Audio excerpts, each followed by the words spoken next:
लोकशाहीचा बुलंद आवाज, रिपब्लिकन वार्ता, महाराष्ट्र। नाशिक शहरात सुमित संजय देवरे यांनी बऱ्याच लोकांची फसवणूक केली असून त्याच्या विरोधात नाशिक शहरात वेगवेगळ्या पोलीस ठाण्यात मोठ्या प्रमाणावर गुन्हे आणि तक्रार अर्ज दाखल झाले आहेत। गुन्हे दाखल झाल्यापासून आरोपी सुमित संजय देवरे हा पोलिसांना चकवा देत होता। खंडणी पथक हे बऱ्याच दिवसांपासून त्याच्या मागावर होते।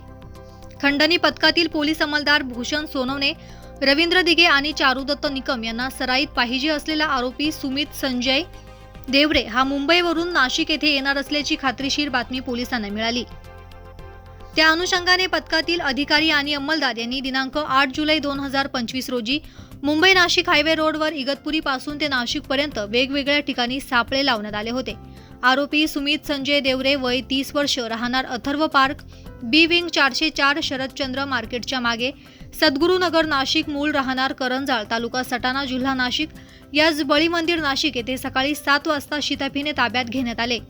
नमूद आरोपी हा गंगापूर पोलीस ठाणे, गुन्हा रजिस्टर नंबर 1157/2025, भारतीय न्याय संहिता कलम 318(4), 316(2)(3)/5 प्रमाणे या गुन्ह्यातील पाहिजे असलेला आरोपी असून त्याने नाशिक शहरात गरजू लोकांचा विश्वास संपादन करून त्याच्याकडून लोन करता कागदपत्रे मिळवून त्याच्या नावावर लोन काढून स्वतः महागडे मोबाईल फोन घेऊन ते विक्री करून त्यातून येणाऱ्या पैशांचा अपहार करून लोकांची फसवणूक केली आहे।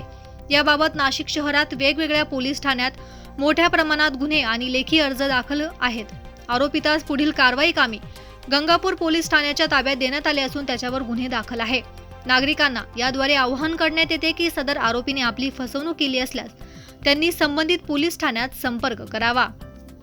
रिपब्लिकन वार्ता, Maharashtra, bureau report, Nashik. Subscribe now and press the bell icon. Never miss an update.